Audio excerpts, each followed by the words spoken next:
Well, hello there, everybody, and welcome back to another episode of Two Sons Podcast. I am your co-host, Philip, with my brother, the wonderful Joey Karuba. Good morning. And today we are taking a little bit of break from Star Wars. We've been on a little bit of a Star Wars train these last few weeks, and even though May is coming up and it is going to be May the 4th, do not worry, we will probably put out a May the 4th episode. But we thought we'd change gears a little bit and talk about something that is also near and dear to our heart, and that is Marvel.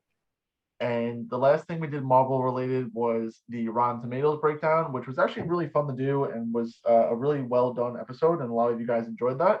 So we thought we'd bring back Marvel. And for our first conversation back into Marvel, we thought we'd kind of keep it cool and casual. And we do something called our Marvel hot takes. Now, if you're not sure what a hot take is, basically it's just like a fancy way of having an opinion. And, obviously fans of communities and fandoms have either some pretty spot on or just basic opinions, and then some of them are kind of like way in left field. And Yeah. those are the ones that are more considered like hot takes. But I mean, as you'll see, like hot takes could be good. I mean, they could be a good thing, they could be a bad thing. But considering that there are so many out there and so many people have done their own hot takes, we decided to kind of sit down and just make a small little list of our own personal hot takes. And what is cool is that we do not know each other's lists, so we don't know what our takes are. So basically, as the episode progresses, what we're going to do is that we're going to go one by one and share one of our hot takes, and we're basically going to say if we agree, if we disagree, and we'll just talk about it a little bit further from there.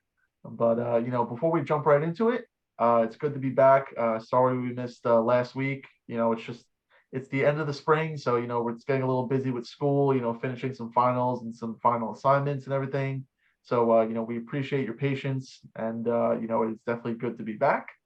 And before we continue on with the conversation, I'm going to turn it to my wonderful brother as I ask him the question that I always ask every week with Joey, how you doing today? Surviving. All He thought I right, was yeah, gonna, we he, got two he thought I was survivors in gonna a say, row. yeah, Yeah, very yeah. nice, very He thought nice. he thought I was gonna say something else. Yeah, I tricked you up on that one, didn't I? You did. Um, I was a little but stumped. no, I'm doing all right. I'm my usual, a little tired and everything, but that's normal. Yeah, again, sorry guys that we were unable to do an episode last week. It's just been very busy lately. Work, school, all that fun stuff. I actually am graduating from college in less than a month now. So I'm, happy to finally be done with that and be over it. Um, I'm also in the process of moving on in certain areas of my life. So I'll keep that a little surprise from now on, because none of our viewers know. But it's quite exciting and a little difficult at times. But I am looking forward to things, and we're just seeing what's going on. But yeah, I was looking at our episodes, and the last couple of episodes haven't been doing the greatest, and I feel like a lot of more episodes like this you guys enjoy. And please, I know we don't have a big following, but just like if you enjoy certain episodes, like feel free to interact with us on any of our socials because I don't know, my brother put out a poll and like I think I was the only one that answered about this episode today. And it would be nice to have you guys actually like get included. And I think we can get to the level of other podcasts and everything. But otherwise, doing well, ready for Guardians. Guardians is coming out. You see the poster right over there. Right that way. There you go. There you go. Right Well over there. done. There you go. Yeah, I was thinking about it before I did it.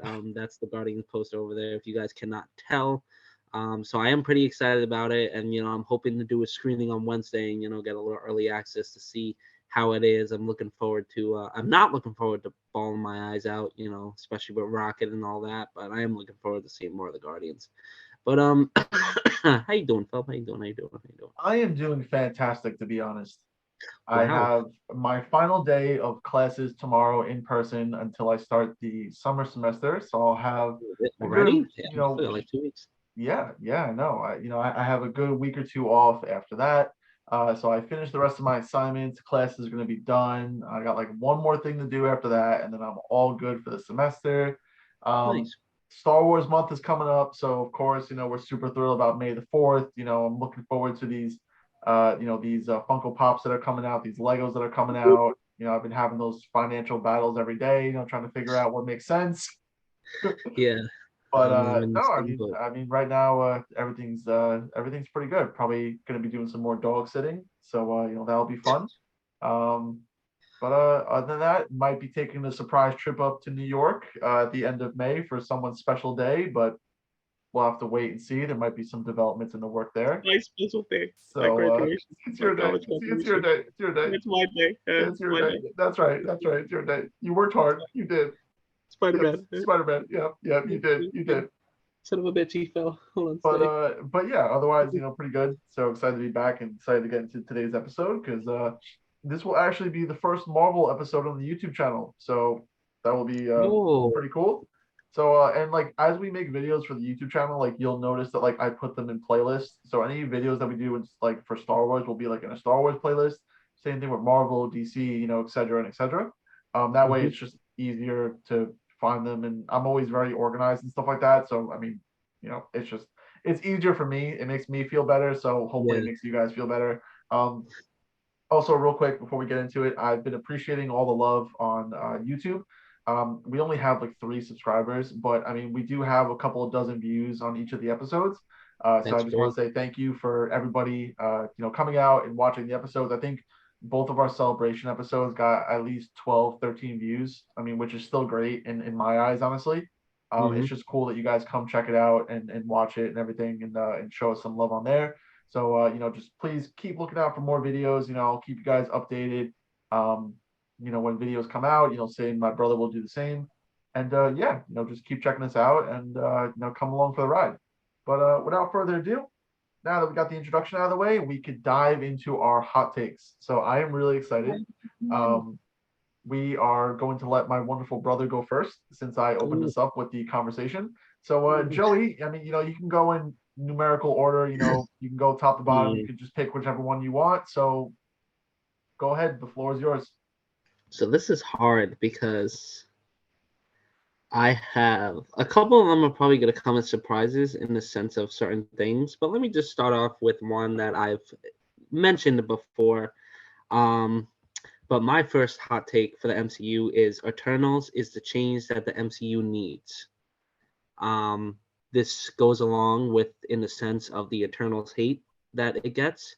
And it's kind of ironic because I feel like I've been seeing a lot more things on like TikTok, mainly TikTok, of like Eternals clips, just like edits of the Eternals or something.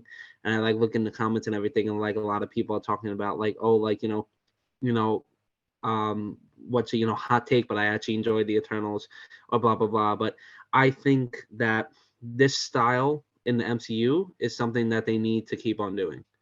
I think that the superhero genre is becoming like westerns, and they're getting outdated.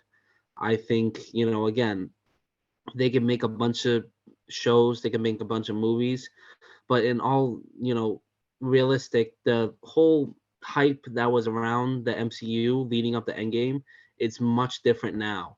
And even though they have things that they're building up to, it's not as big as it was when they first started. And I feel like when Eternals came along, even though it has stuff that is building to more, it felt like a fresh start and look. First of all, I enjoyed that it was a longer film. I get people don't want to sit there for almost 3 hours and watch a movie, but personally, if you're gonna go to the movies or if you're gonna watch a movie, I feel like the longer the better because I like that you get to immerse yourselves. Again, arguments about too many characters, and there's been other movies where they've introduced plenty of characters and they've done it better. We can argue that all day, but the biggest problem with the MCU is again the character formula and exactly who has control. I mean, they had a Oscar-winning direct this in Chloe Zhao, who is an outstanding director, who I believe not the year before, but I think it was 2019. She won, I think, for best film, which was Nomadland. It was either 2019 or 2020. One of those years, she won for Nomadland, and then everybody heard she was directing this, and it was kind of a big deal because it was a fresh look to the MCU. And if you look at the trailers, it's definitely a more fresh look, and I really do enjoy. One of the biggest things is them taking us back in time because I feel like again we forget that even if this isn't classified as a general superhero movie, we just think of it in modern day. And even if we go back in time, it's only been to like the 70s or something. Like, no, this goes back to the beginning of time, which I think is like super interesting, and it opens us up to a lot more things in the MCU, especially comic wise. So personally, I think that they need to be outgoing, and they need to take a leap of faith. If you guys get one, Spider Verse is coming out. If you get one, they actually released a new poster for it, and AMC posted it, so that means we're getting it soon, hopefully. But what's it called? They need to take that leap of faith in the sense of creating more projects like this, because even though it wasn't widely received, again, this was technically, I think, Marvel's first rotten movie, like in the MCU, as far as I know. I don't remember if any other movie until recently was rotten besides Eternals. And you can argue that, I would love to actually do an episode on Eternals and Ant-Man, considering those are the two rotten movies and they're like right near each other, on do they deserve to be down here? And I will say no all day with Eternals, because if you guys can't, wait, which way do I move my head? That which way do I move my head? Okay, well, the Eternals poster is behind me somewhere. I'm a big fan of the Eternals, and I think it's just one of their. I don't know how to word it, but again, you can argue whether or not it's one of the better movies of Phase 4, but I think it was one of the most refreshing projects in recent date for the MCU, and especially in Phase 4. So that's my first hot take. Coming out, swinging out, into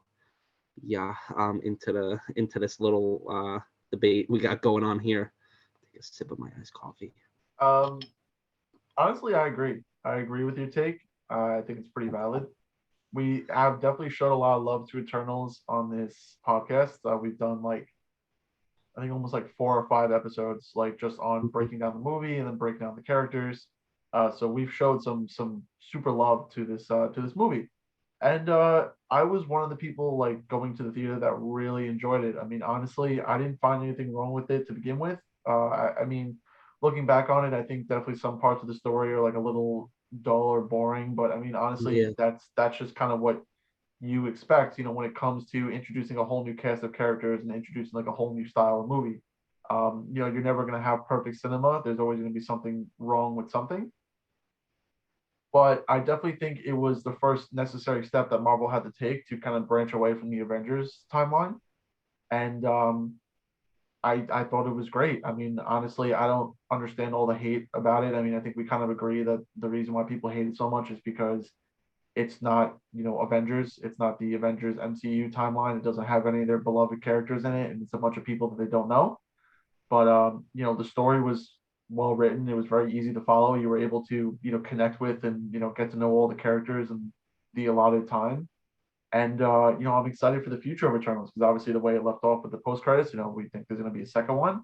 There hasn't been anything announced yet. At least part of Marvel's next phase, there was nothing Eternals related. But I agree. I think Chloe Zhao did a great job as a director, and I mean, again, with Rotten Tomatoes, I don't think it deserves to be rotten. It's definitely a fresh movie. I mean, I don't think it reaches the parameters for certified fresh, but I definitely think it is a fresh movie. And I really enjoyed it. I think it was the necessary step that, like I said, that they needed to take. And I feel like after they took that step and they saw how poorly it was received, then they kind of regressed and they went back to the Avengers timeline, and they kind of introduced new characters, but they were always still tied into the Avengers. Again, She-Hulk, she was tied into Hulk. I mean, Miss Marvel, she's tied into Captain Marvel and Monica Rambeau. And so, some of these newer characters, they kind of introduced them with a grain of salt. They didn't want to just introduce them on their own. They had to add them to the pre-existing Avengers timeline. So people were like, oh, hey, there was a Hulk in that episode. Or, oh, hey, look, Wong was in that episode. So, I mean, that was the whole story about She-Hulk. It's like, oh, who cares about She-Hulk? Just look at all the cameos that they made. It's like, oh, one episode has Hulk in it, one episode has Wong in it, one episode has Daredevil in it, so but no, I agree with your hot take. I think it's a pretty valid take. Overall pretty positive. So yeah, so pretty good takes. Nice start. Nice. How about you? I'm just gonna kind of go numerical order. I don't really know which one of my takes is the hottest. I mean, I'm sure as I say them, you could tell me which one you think is the hottest. I'm gonna start with my first one, where, excuse me, I wrote down that Avengers Infinity War was better than Avengers Endgame, and it is the best Avengers movie out of all of I agree. them. This is definitely something that I I would like to I think definitely it's share the more. same thought. I would like to think it's more common knowledge. I think it's a pretty widely accepted theory. Um, I think people definitely do think that Infinity War is better than that game. I mean, they were both great movies, but I think if you were to put a poll out, I feel like people would vote more for Infinity War. Um, and there's two main reasons why Infinity War is not only better than Endgame, but it's also the best Avengers movie. The first reason being the villain. Obviously, Thanos is the most important villain out of the Avengers timeline, and everything leads up to him. I mean, he was pulling the strings from the very beginning, and when he was finally introduced, and I mean, again, there were like post credits of him in other movies, other Avenger movies, but when he was first officially introduced in Avengers Infinity War, not only was he introduced on the big screen, but he won. He was the first villain that went toe to toe with the Avengers and won. Mm-hmm. And that basically gets to my second point, where the excuse me, the movie ends unlike any other Avengers movie. Throughout all the Avengers movies, the traditional Avengers and then Avengers Age of Ultron, we've seen our heroes come together and defeat the villain. And in this third Avengers movie, we see them come together and face the villain. And instead of defeating the villain, they lose. And there was no post credit, there was no nothing, you know. And when people realized that, they were like, holy shit, I can't believe this is it. I can't believe they lost.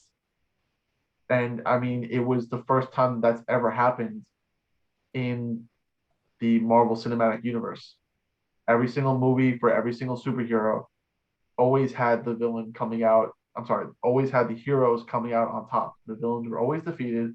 They were always pushed to the side. And it was always somewhat of a happy ending, right? You could argue maybe Thor Ragnarok was, yeah, somewhat of a okay ending. I mean, obviously Asgard got destroyed, and the citizens had to flee. But you know what? All the heroes survived, and the main bad guy of the film, which was Hera, pretty much died. Yeah. But that's what makes Infinity War so special. And I feel like, especially Avengers Endgame, I feel like they basically undo. Well, I mean, that's the whole premise of the movie. I mean, they basically undo what they did in Infinity War. So in a way, it kind of makes Thanos' victory like mute. Like it's like, oh yeah, he won for like a second, and then psych, we went back in time, and now he didn't win. So it was almost like in a way like Marvel was like, oh wow, our fans are really upset that the villain won. Let's make a movie where we go back in time and we stop the villain from originally winning and then give people another happy ending. And that's kind of how I saw it. And like I said, I mean, again, I can sit there and watch Infinity War like every day. And I'll sit and watch Endgame, but honestly, I get more enthused and I pay more attention to the Infinity War than I do Endgame. And even comparing it to the Age of Ultron and Avengers, I mean, if I had to make like a quick Avengers list, I'd probably do Infinity War, Age of Ultron, Endgame, and then original Avengers. So, but yeah, that's my hot take. So yeah, I think in Avengers Infinity War is better than Endgame, and I think it's probably the best Avengers movie out of all four of them. And I mean, obviously there are future Avenger movies in the works, so that could always change.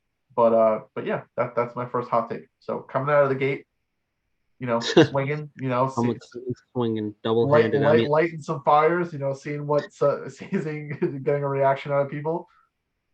I definitely agree with you in this sense, because I feel like this was one of the more ballsy moves from both the Russo brothers and Marvel, letting them. I mean, I honestly feel if Endgame wasn't planned, I don't think they would have let them go in this direction that they did in Infinity War.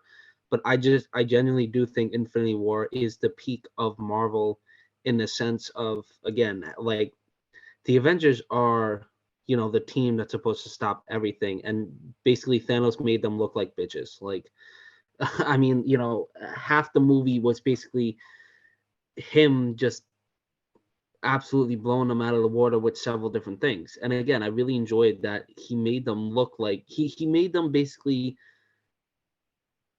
what's the word I want to use? Is like they couldn't even think of what to do anymore, and you arguably have one of the smartest people in the Marvel universe on that team, in the sense of Tony Stark. And again, while he still is able to go toe to toe with Thanos, they still lost.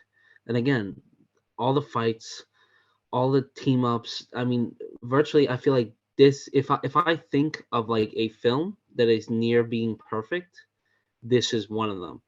I don't know if I would consider it perfect. I would have to go back and really look at all the dialogue, story, shots, all that fun stuff. And again, don't get me wrong, Endgame is great and it always will be.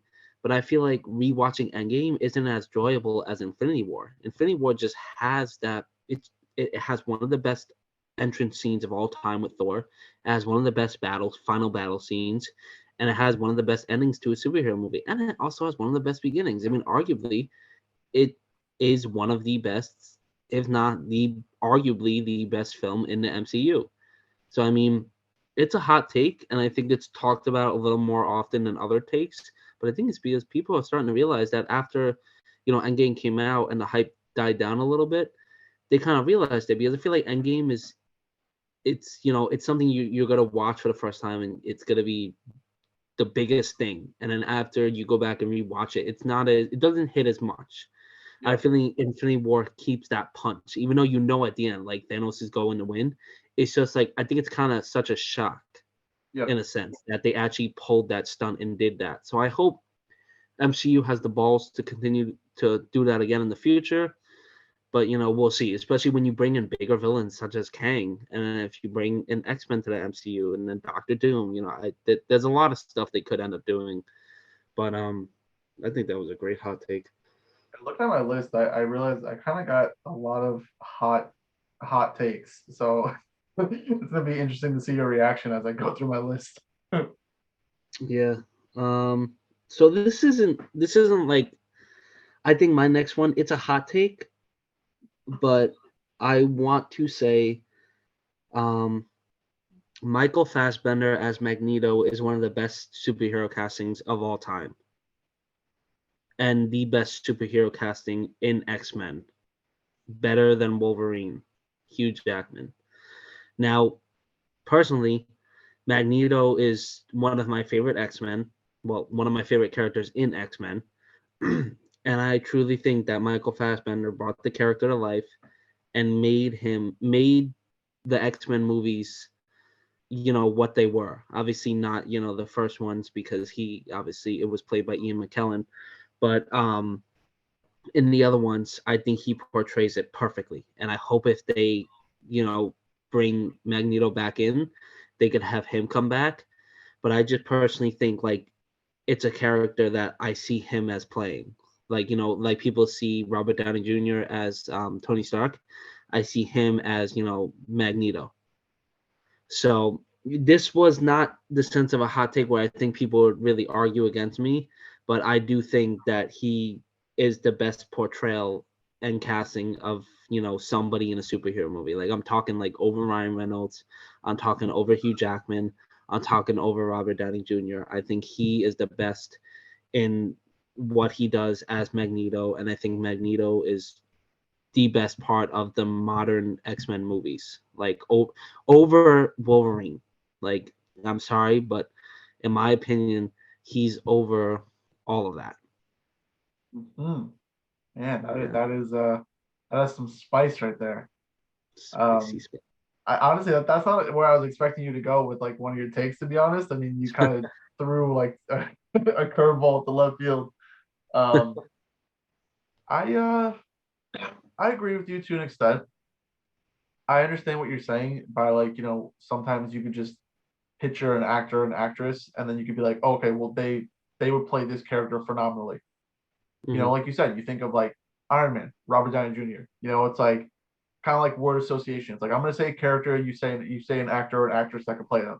Yeah. And I agree. I mean, again, I am a fan of the X-Men and I've seen the movies, but I am not as deeply in love with it as you are. You have more of a soft spot for the X-Men, where I'm kind of more like, MCU, like Avengers. But Mhm. no, I mean, I agree. I mean, I'm not from like I'm familiar with the actor, but I'm not familiar with him in like other roles besides X-Men. So I can't attest to like, how well he is how well he is as an actor overall. But every single time we saw him in X-Men, as Magneto, he always brought a lot of emotion and heart to the character. And obviously his back and forth with oh God, I hope I don't butcher this. I'm James drawing a blank. McAvoy? Who was the? Oh God, this is gonna sound so stupid, but who's the James guy? McAvoy. Yeah, is it the guy in the wheelchair? Oh well, Charles Xavier is that guy, but Charles James Xavier. Okay, McAvoy is I was gonna say Professor X for some reason, but I felt like that was Well, it's the wrong. same thing. Okay, I felt like his back and forth and his like relationship and like turmoil with him was like some of the best parts of the X-Men. And I don't necessarily agree with your take that like he is like better, casted wise. Like, I mean, I know like obviously when I think of the Wolverine, I think of Hugh Jackman. I never really considered anybody else for the role. Um, so I think it's hard to kind of pick only like one person when it comes to the X-Men, just because there are so many talented actors. Um, but I do agree with your point in regards to if someone said Magneto and then you had to say an actor, then I mean, obviously he comes to mind right away. So, He I agree. also he also played. I know he played in a lot like of other movies, but like Oh, I'm sure he something does. It's just I'm not. because you're. Oh yeah, but I'm saying like you're fans of the game. He played in like that live action Assassin's Creed thing. Like he Yes, played he like did. that guy or whatever. He But I did. heard that was terrible. But I don't think it was because of Yeah, him or well, like not anybody every else. It was the writing. not everybody can have like A+ roles all the time. So Yeah. some movies are gonna be hit and misses, but no, I mean, I agree. I think that's a pretty good take. I wasn't expect. I mean, I should have expected you to show some love to the X-Men, but yeah, no, that was pretty good. That was a very interesting take. I like that. I like that. Yeah. Keeping it spicy. Keeping it spicy.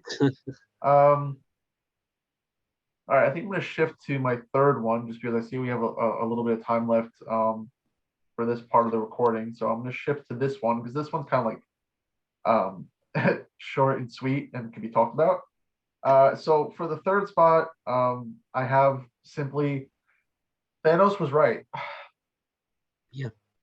Yeah. There's really not much to say other than that. To kind of elaborate, um, Thanos was right. His goals and his ambitions and what he wanted to accomplish in Infinity War. Obviously, is that the correct way to go about it? Of course not. Um, but when you look at it from a certain point of view, as Obi-Wan did when he didn't tell Luke about Anakin, um, he he was right. I mean, his biggest thing was overpopulation and how overpopulation could damage and harm a planet and its people. And there have been a lot of villains. To be honest, actually I was thinking about making a hot take, basically saying that like all Avenger villains had the same mindset in a way when it came to like Earth. But as I looked through each person, I was like, maybe that's not because Loki didn't really care about overpopulation. Ultron just wanted to destroy the whole planet. So Thanos was really the only one that had like a logical. And again, when I say logical, that doesn't mean that I support the mass genocide of like the population. But when you look at what he was striving for and it made sense. I mean, it does. I mean, you would have to figure like logically if you were to take the population of Earth and split it in half, like how beneficial that would be to Earth. I mean, just by a statistical standpoint. I mean, even in Avengers Endgame, there's a quick scene in the very beginning where Natasha's in like I think the old Avengers facility, and then Steve Rogers comes in, and he's like, oh, I saw whales in the Hudson River. It's like, when Hmm. was the last time you saw whales in the Hudson River? I mean, we're both from New York. I mean, there's no such thing as whales in the Hudson River because you know why? Because it's so Yeah. over polluted and populated. The only time was during COVID. Right. And we all know why, because nobody was around. Right. So I mean that proves the point that something small like that, maybe a little detail that people kind of pass by, it's like, well, because of what happened, like nature was kind of able to return to like its natural state. So again, I don't condone the murder of millions of people to scales, to balance the scales. But in a way, he was right because I mean, you think about it. I mean, yes, they ended up reversing his work in Endgame, but when you look at those consequences long term, the Earth just basically ends right back up to where it was. I mean, and that's a whole other conversation, like about like climate change and global warming. I mean, this is not a political podcast, but this is basically just looking at it from more of like a statistical standpoint, like a logical one. It's like, villains might just want to like, destroy people and like blow up stuff, but he was a very sophisticated villain where and the thing is, he didn't just do this to Earth, he did this to other planets too, and what was also interesting in that in Avengers Infinity War, he explains how the same problem led to the destruction of his planet. Mm-hmm. So, it's yeah, I mean, I really don't have much else to say besides that. I mean, it was a pretty short and kind of sweet take. And there's really not, I mean, again, you could go into a whole long argument about, the philosophical and statistical and logical aspects of Thanos and whether what he did, or did he have the good intention, did he have the right intentions or whatever. And yeah, but yeah, that's one of my takes. I honestly think that we could even go as deep in arguing that you could not even consider Thanos a complete villain in that sense. Like, yes, he kind of did terrible things to Nebula and Gamora, as in terms of, pinning them against each other. But You I kind of mean, argue obviously, that he's more of like the anti-hero, or he's more of the hero of his own story, but he's more of an anti-hero because he thinks that what he's doing is the right thing, and he thinks that he is the kind of like the hero of his own story.